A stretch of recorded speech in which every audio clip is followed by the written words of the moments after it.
Maskata kanak Aranda Zimbabwe. Good afternoon, fellow Zimbabweans, to a special episode of the new year, and with what's happening in Zimbabwe, a very apt subject: presidential pension benefits. We have 3 recipients of these benefits so far: a former female deputy president, a former dictator that was forced to resign, and a recently former prime minister in the GNU. Each of these 3 individuals now receive a state pension. Now, each pension differs slightly, but the more common items are as follows. And what we have done is we have put an average price or amount on each item per month so that we can come up with a total. We'll go through this quite quickly so that we can get to the gist of the topic. 1. Monthly pension, $15,000. 2. Official residence, $5,000. 3. Medical aid cover including travel, $2,000. Domestic worker, $200. A gardener, $200. 2 drivers, $1,000. A private secretary, $400. Close security officer, $400. 2 aide-de-camps, $800. Mercedes car, not a Ford, not a Mazda, must be Mercedes. And fuel, $3,000. A color TV, how arbitrary, $100. Official office with a phone when the person is retired, but anyway, $1,000. Air travel limited to once a year, $1,000. On top of that, the person who retired, their spouse, mukadzi kana murume wemunhu akaritaiwa, anopiwa the following: 1. Domestic help, $200. Air travel, $1,000. Office accommodation, munhu anga asina office but paanozopiwa pension ndo paanozotanga kupiwa office, $1,000. And entertainment allowance, yes, mandinzwa zvakanaka, entertainment allowance iri kubhadharwa vanhu. Pane vanhu vari kupiwa entertainment allowance nehurumende yedu, $2,000. If we add all of these things together, we get $34,300 per month per former employee. We have vatatu, 3 of them, and we've got to times that by 12 to get a figure for a yearly amount.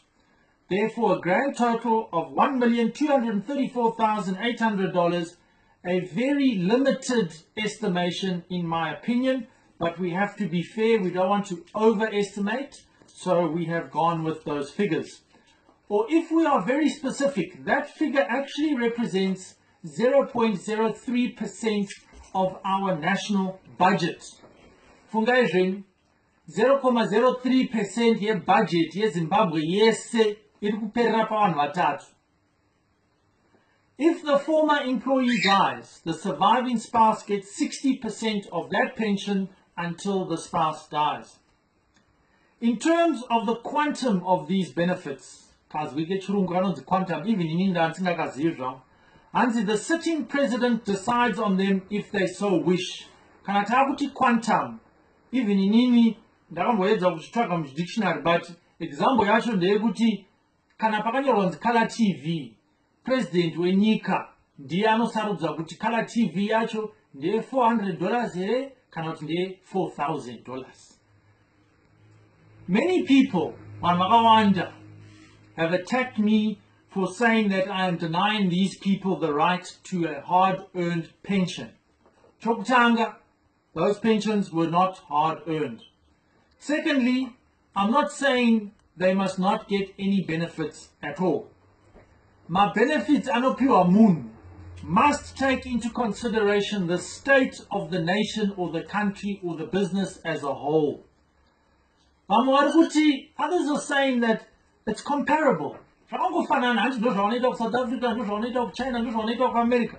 Yes, it is comparable to those countries, but perhaps we could also copy them in terms of having running water, or working electricity, or medicines in our hospitals, or perhaps even our own currency. Yes, tisati tatanga kukopa panyaya dzemabenefits nemapensions. Our 2017 budget was about $4 billion. To put that into perspective, Shoprite Checkers, Shop, thanks for my sweets, has a 2015 budget of $8 billion. Can we as a country, as Zimbabweans, afford such pension packages to people who have been earning massive salaries, some of them for 3 decades? Yeah, imagine, pane vamwe vanga vachitambira mari idzodzo for 30 years, 20 years, 10 years. Iwewe mutereri, varanda veZimbabwe, dai uri iwewe, and you earned $10,000 a month for a few decades. How much do you think you would have saved by now? How many houses do you think you would have perhaps bought or built by now? How many cars would you have? You'd probably even have your own private pension scheme already. And yet, there they are, our potential leaders, our previous leaders, people who purport to be representing the people. They are millionaires, and yet there they are still standing in the queue to get more millions from our impoverished country, stealing from poor people so that they can get 20 or 30,000 US dollars a month in benefits. Are they putting Zimbabwe first? Are they putting the poor Zimbabweans first? No. Take man, don't try lie to us. To all those people who have insulted me for saying, why am I speaking up against this subject? I am fighting against mismanagement of the country.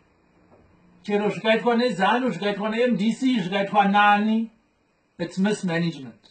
We will call it out at every stage, at every opportunity we get. Those people are greedy. They are corrupt. They are morally bankrupt. Our citizens are struggling to earn $1 a day. 15,000 a month, a Mercedes Benz, a mansion. Sure. Or your organization. There's no way we as activists can listen to anyone who tries to justify such figures and say that these ex-leaders deserve this. This is simply how politicians continue to rape, pillage and plunder our economy and give each other golden handshakes, knowing that their turn is coming soon and they also want those benefits. Are they even aware what it takes to earn just $1,000? Not even. Vamwe garam road vachitengesa airtime vachiwana $2 pazuva. Apa uchinzwa munhu ari kutambira 15,000 akazvigarira kumba kwake. They don't even know what it is like being a normal citizen. To be quite honest, these people are now a liability to us as a nation. We cannot vote for a politician to take this country forward. We cannot rely on these thieves to bring back morality and honesty to this country. We need an alternative to politicians. Someone who will fight against corruption, not just partially, but fully. Do not vote for anyone who thinks they are entitled to such benefits as we have seen in the news lately. They are just a bunch of thieves. If you like what we said and you support our point of view and you want to see a couple of more videos, then please don't hesitate. Mungotaisa pa Facebook page pedu ne pakanyoronzi Brett Holley ne pa YouTube. Thank you very much.